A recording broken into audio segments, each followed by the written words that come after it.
Hello guys. हमने पिछले podcast में बात की थी इनकम के बारे में। वेल्थ मैनेजमेंट में हमने एक इनकम का टॉपिक लिया था। इनकम कैसे कमाई जाए, एक्टिव और पैसों के बारे में हमने बात की थी। इस पॉडकास्ट में हम बात करेंगे सेविंग में मतलब अपनी इनकम कहाँ सेव करें कहाँ इन्वेस्ट करें, उसके बारे में हम बात करेंगे। आज मेरा नाम है चौहान शैलेश और आज हम जुड़ चुके हैं वेल्थ मैनेजमेंट में सेविंग के बारे में बात करेंगे और हमारे साथ जुड़ चुके हैं आज राजेश परीख। कैसे? नमस्ते। नमस्कार। जय श्री कृष्ण। और हमारा गोल्ड है आज पैसा ही पैसा। पैसा। हाँ, इस सेविंग में हम तीन प्रकार की होती है, एक प्रॉपर्टी में, गोल्ड में और एक शेयर मार्केट में। बरोबर, इस तीन टॉपिक के बाद में बात करेंगे हम राजेश परीख के साथ। बोले राजेश परीख, तीन में से बेस्ट ऑप्शन कौन सा है और तीनों के बारे में विस्तार से जनाए, बात कीजिए। चले से तीनों ऑप्शन देखा जाए तो बहुत अच्छा है, लेकिन अब हम वो बात करने की कोशिश करेंगे कौन सा सबसे अच्छा है। तो जब हम इन्वेस्टमेंट की बात करते हैं ना, तो उससे क्या जनरेट होता है, वेल्थ क्रिएट होता है, संपत्ति क्रिएट होती है। और संपत्ति शॉर्ट टाइम में क्रिएट नहीं होती है, वो है लॉन्ग टाइम का प्रोसेस। 5 साल, 10 साल, 15 साल, 20 साल, 25 साल ऐसा करके होता है।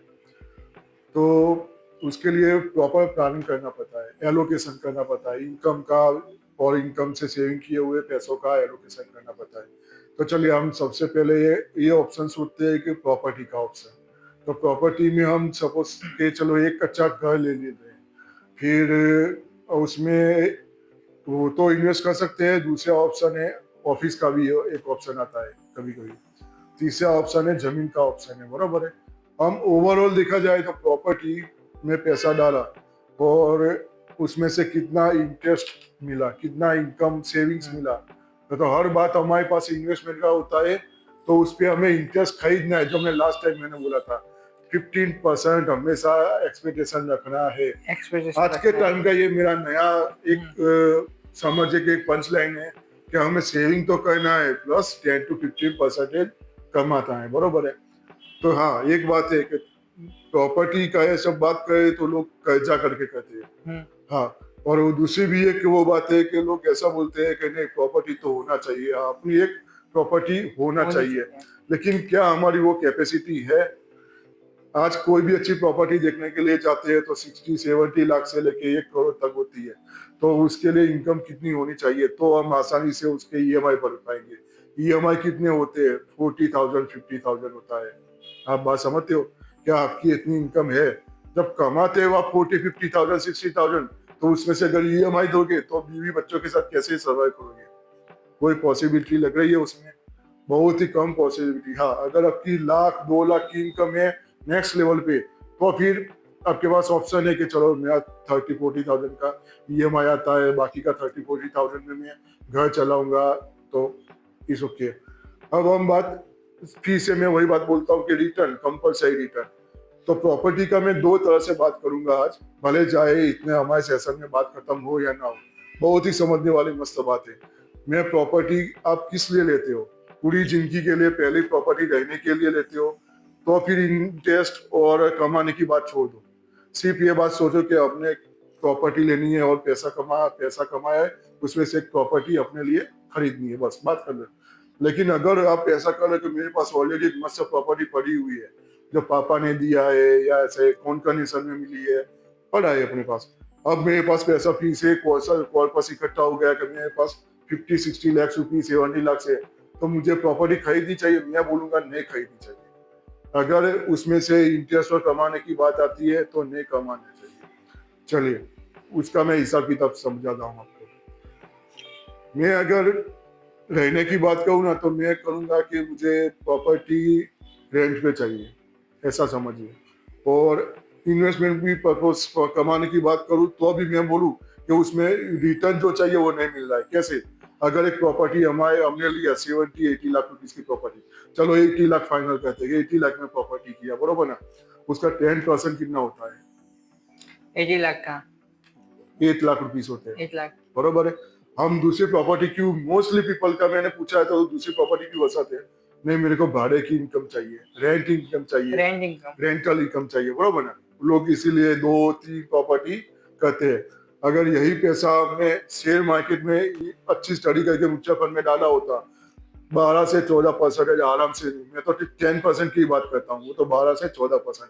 तो मैं 10% के 8 लाख रुपीज के भाड़े की इनकम से हो सकता है?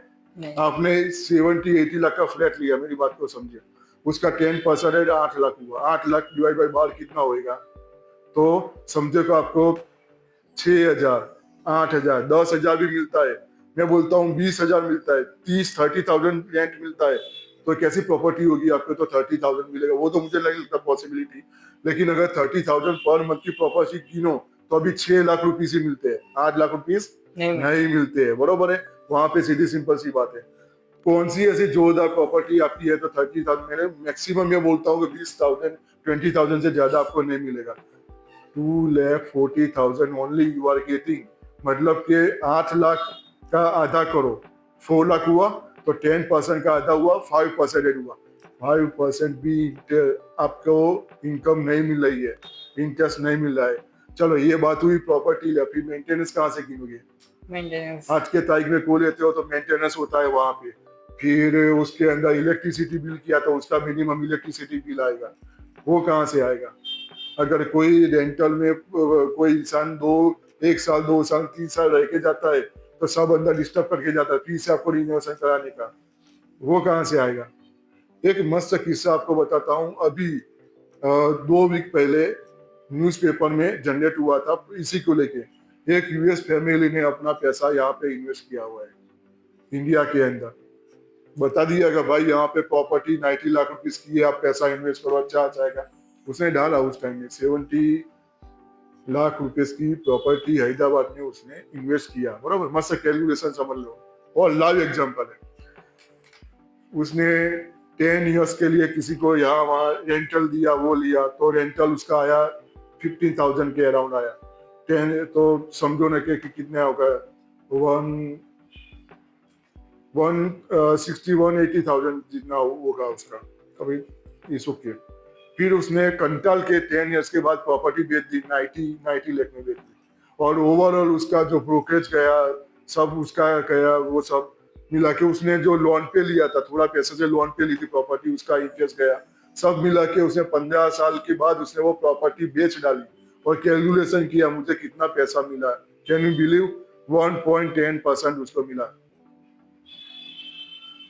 15 साल के बाद। 15 साल के बाद 90 लाख रुपीस में उसने प्रॉपर्टी कितना, अब लोग बोलते हैं कि मेरा प्रॉपर्टी का भाव तो आप ले लो, डबल हो जाएगा, 3 गुना हो जाएगा। 70 लाख की प्रॉपर्टी से 90 लाख में हेसिटेशन, क्योंकि उसको मैनेज करना पड़ा था ना यहाँ पे। अच्छा, उसको क्या रेंट पे रहने वाला इंसान ढूंढना पड़ेगा, उसने अगर कोई खर्चा किया तो उसको टूट गया तो उसको ठीक करके देना पड़ेगा। तो यहाँ पे सोसाइटी में रहते हो तो मेंटेनेंस देना पड़ता है उसको, वो सब, तो फिर वो सब मैनेज कहाँ से वो वहां से देने वाला कर पाएगा? तो इसलिए पहला एग्जांपल देखिए प्रॉपर्टी का है। एक प्रॉपर्टी अपने लिए, बच्चों के लिए, फ्यूचर के लिए सोच के चलो तो एक प्रॉपर्टी अच्छी बनानी चाहिए, लेकिन सेविंग के हिसाब से मेरा पहला ऑप्शन, मैं कभी भी प्रॉपर्टी नहीं रखूंगा। ये एक हिसाब किताब है सीधा सिंपल सा, क्योंकि वो ज्यादा से ज्यादा 2-3% से ज्यादा रिटर्न नहीं देता है। और आप मानते हो कि आज के टाइम में प्रॉपर्टी इतनी महंगी है, पहले बरोबर था कि 20-30 लाख में प्रॉपर्टी मिल जाती थी, तो आने वाले टाइम पे डेवलप होगा इंडिया। और अभी कोई भी अच्छी सिटी में जाओ ना तो प्रॉपर्टी का भाव 70-80 लाख से शुरू होता है, बरोबर? ये पहला हो गया। अब दूसरा ऑप्शन ढूंढते हैं। कौन सा दूसरा ऑप्शन? कॉमोडिटीज का, कि भाई चलो गोल्ड लो, सिल्वर लो, ऐसा करके। सबसे ज्यादा प्रायोरिटी कहाँ पे आएगी हमारी? गोल्ड पे आएगी। गोल्ड पे आएगी। तो आज गोल्ड का भाव क्या है? 1 लाख 1 लाख रुपीज क्रॉस कर गया है, ऑलमोस्ट प्लस माइनस चल रहा है। अब हम बात करते हैं कि मिडिल क्लास पर्सन की बात करते हैं। मिडिल क्लास पर्सन की बात करें तो 50-60,000 सैलरी है, 40,000 सैलरी है, तो कितना पैसा बचाएगा वो इंसान मंथली? मंथली 5-6 हजार 5,000 10,000 बचाएगा। अगर सिंगल पर्सन है तो 15-20 हजार भी शायद बचा लिया उसने, रख लिया। अब गोल्ड एक हम बोलते हैं ना, जैसे परचेस करने जाते हैं तो 1 ग्राम सोना का ऐसा शांति से 1 तोला, वो सब 10 ग्राम कितने का होता है? 1 ग्राम 10,000 का होगा। हाँ, तो 1 ग्राम 10,000 हाँ, वो 2 ग्राम का वो कैसे सोना लेगा? मतलब उसको कोई ज्वेलरी खरीदनी पड़ेगी, हाँ फॉर एग्जाम्पल एक ज्वेलरी खरीदनी पड़ेगी, ये वीटी लेगा, लक्की लेगा, बोले वो तो कितने का आएगा। लेकिन मैं ऐसा बोल के ले सकता है कि मुझे 20,000 रुपीज का सोना लो, ऐसा बोल के क्या वो बोल पाएगा? नहीं बोल पाएगा। उसको या तो सोने का बिस्किट परचेस करना पड़ेगा, या तो फिर अच्छी वाली वो तो जो भी ज्वेलरी 40-50,000 की होगी सेल है ज्वेलरी, वो उसको खरीदनी पड़ेगी। तो क्या मिडिल क्लास आदमी इजीली सेविंग के पर्पज से वो कर पाएगा? नहीं कर पाएगा, नहीं कर पाएगा। नहीं पाएगा कर पाएगा। क्योंकि गोल्ड का प्राइस हाँ मानते हैं कि भाई लॉन्ग टाइम में बढ़ेगा, लेकिन सबसे पहले हम इन्वेस्टमेंट करने के लिए जो सेविंग बचता है हमारे पास, कॉर्पस बचता है 2, 5, 10 हजार का, उतने में गोल्ड में इन्वेस्ट कर सकते हैं? नहीं कर सकते। इसलिए मैं गोल्ड उसका भी ऑप्शंस नहीं प्रायोरिटी पे लूंगा। शेयर बाजार, देखिए शेयर बाजार का थोड़ा इंप्रेशन अच्छा नहीं है, लेकिन शेयर बाजार में अगर अच्छे से स्टडी करते हो, मार्केट स्टडी करते हो, कैसे करना चाहिए, कैसे कौन से स्टॉक पे रोकना चाहिए, कौन कौन से अलग अलग सोर्सेस है उसके ऊपर जाना चाहिए, तो शेयर मार्केट पे इन्वेस्ट करना चाहिए हमें। मैं कहता हूँ, मैं लॉन्ग टाइम से पिछले लगभग देखा जाए तो पिछले 10 साल से मैं जुड़ा हुआ हूँ शेयर मार्केट से। तो इसलिए शेयर मार्केट में पैसा इन्वेस्ट करने से एटलीस्ट 14-15% आराम से आप निकाल सकते हो। डिटेल में अभी हम बात नहीं करेंगे, लेकिन ओवरऑल ऐसा अगर हम बात करें कि किस में पैसा इन्वेस्ट करना चाहिए, प्रॉपर्टी में करना चाहिए, गोल्ड में इन्वेस्ट करना चाहिए, या शेयर मार्केट में करना चाहिए, तो मेरा पहला प्रेफरेंस है शेयर मार्केट। पैसा कमाने के हिसाब से, इंटरेस्ट कमाने के हिसाब से, अगर आपको 10-15% अगर चाहिए, आपको 5 साल 10 साल में पैसा इन्वेस्ट किया उसके ऊपर रिटर्न चाहिए, तो 110% मैं शेयर मार्केट को ही प्रीफर करूंगा। प्रॉपर्टी लवर में नहीं हूँ। आपकी वो सवाल आएगा कि भाई आप प्रॉपर्टी लवर नहीं हो, और प्रॉपर्टी लवर है तो होना चाहिए। देखो प्रॉपर्टी लवर हो या नहीं, मैं सीधा एक आपको एग्जांपल समझाया, कैलकुलेशन बिठाया, 2-3% से ज्यादा आपका हिसाब किताब नहीं बैठेगा, पहली बात। दूसरी बात, ऐसा कोई गारंटी है कि प्रॉपर्टी आप लोगे तो उसका पैसा डबल हो जाएगा ऑटोमेटिक 5-10 साल के बाद? एरिया पे डिपेंड करता है, हो जाएगा तो हो भी जाए, नहीं हो जाए तो। तीसरा सबसे बड़ा डिसएडवांटेज, अगर आपको इमरजेंसी में 20 लाख 30 लाख 15 लाख की जरूरत पड़ी, तो आप क्या घर में से खिड़की दरवाजे बेचने जाओगे? कैसे? एकदम से प्रॉपर्टी बिक जाएगी। मैंने आज बेचने के लिए डाला और 2-3 दिन में इंसान आ गया, ऊपर से उड़ता हुआ भगवान ने बेच दिया, और क्या आपकी प्रॉपर्टी आपको चाहिए उसी रेट में हो जाएगी? उसी रेट में नहीं होएगी। वहां पे बहुत बड़ा कॉम्प्रोमाइज है। ब्रोकर करो, रखो, ब्रोकरेज दो, ये करो वो करो, कितनी परेशानी होगी। तो सबसे पहले इमरजेंसी फंड हमेशा मैनेज करना चाहिए अगर सेविंग करते हैं तो, और ऐसा ट्राई करना चाहिए कि इमरजेंसी मेरे में 10 या 20 लाख रुपीस का लिक्विडिटी मेरे पास हो।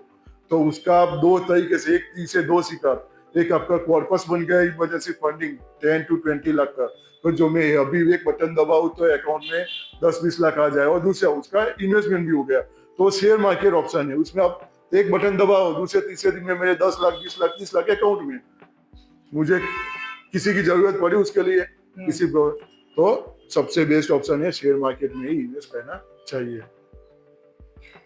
मतलब सेविंग के बारे में बात करें तो जो हाई क्लास है वो तीनों में से कोई भी ऑप्शन चूज कर सकता है। प्रॉपर्टी कर सकता है, हाँ। गोल्ड कर सकता है, या शेयर मार्केट कर, उसके पास पैसा है वो कहीं भी इन्वेस्ट कर सकता है। प्रॉपर्टी, प्लॉट में, ऑफिस में, बराबर। वो एक प्लॉट लेगा और बाद में 1.5-2 साल के बाद एरिया वाइज जो उसका रेट आएगा, बराबर, 50 लाख में लगा तो वो 1 CR में भी बेच सकता है, और 1.5 CR में भी 1 साल के बाद बेच सकता है।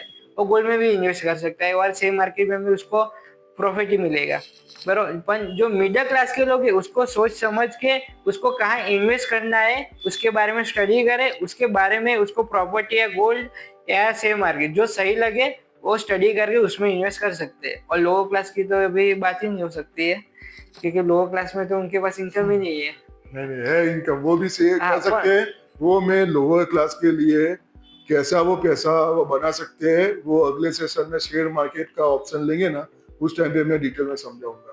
100% लोअर क्लास पर्सन भी पैसा बना सकता है। पर लोअर क्लास पहले तो पैसा उनकी इनकम जनरेट कीजिए, सबसे पहले उनको ये आदत डालनी पड़ेगी कि मैं पैसा बचाऊं। और लोअर क्लास और मिडिल क्लास का सबसे बड़ा प्रॉब्लम यही है कि वो डिसिप्लिन में पैसा नहीं सेव करते हैं। तो बस सबसे पहला पैसा बचाना पड़ेगा कंपलसरी, बस। तो उसके बाद क्या रास्ता फिर देखेंगे क्या करना है, कैसे करना है, बरोबर है। हाई क्लास की तो कोई तकलीफ ही नहीं, हाई क्लास तो कहीं भी जा सकते हो, इन्वेस्ट कर सकते हैं, उनको तो सब जगह पैसा ही दिखेगा, चारों ओर पैसा ही है। नहीं नहीं कब नहीं, होते हैं। वो भी ऐसा है कि मतलब पैसा का ही सही तरीके से यूटिलाइज करना जरूरी है। हाँ। भले कमाओ नहीं, लेकिन पैसे को बनाए रखना लॉन्ग टाइम के लिए, वरना पैसे को जाते हुए देर नहीं लगती। पर उनके इसलिए बाद लॉस उनके लिए बहुत बड़ी हाँ, चीज नहीं उनके लिए है। ऑप्शन भी ज्यादा है ना, उनके ऑप्शन लिए ज्यादा ऑप्शन है। है कि वो कुछ कुछ इतना सारा पैसा है कि कुछ पैसा प्रॉपर्टी में डाल सकता है, कुछ प्रॉपर्टी, कुछ का गोल्ड खरीद सकता है, कुछ का शेयर मार्केट में डाल सकता है। वो शांति से कि देखो, पैसा अगर आपके पास अच्छी अमाउंट पड़ी है ना, तो आप अच्छा सोच सकते हो। लेकिन हमारा अभी फोकस कौन सा है कि सेविंग कैसे करें, सेविंग और कैसे सेविंग करें। करने के साथ साथ उसमें से पैसा कमा के उसके ऊपर इंटरेस्ट कैसे लो। हम अपनी दुनिया अभी ऐसा रखो कि मिडिल क्लास और लोअर क्लास के बीच में ही रखते हैं, तो फिर हमें उसके ऊपर ही जाना है कि वो कैसे आगे आ सके। तो उसके लिए इसको जरूरत से सबसे ज्यादा उन लोगों को ही जरूरत है ना, तो बस हाँ। उसके लिए हम करेंगे, जो भी करेंगे। Thank you. और आज ऐसे सेशन हमें इधर ही खत्म करते हैं। ये आज का टॉपिक यहीं पे खत्म होता है, और नेक्स्ट टॉपिक्स में देखते हैं कि आगे इसमें आगे कैसे बढ़ना है। और यहाँ पे हमारा ये सेशन खत्म हुआ। Thank you.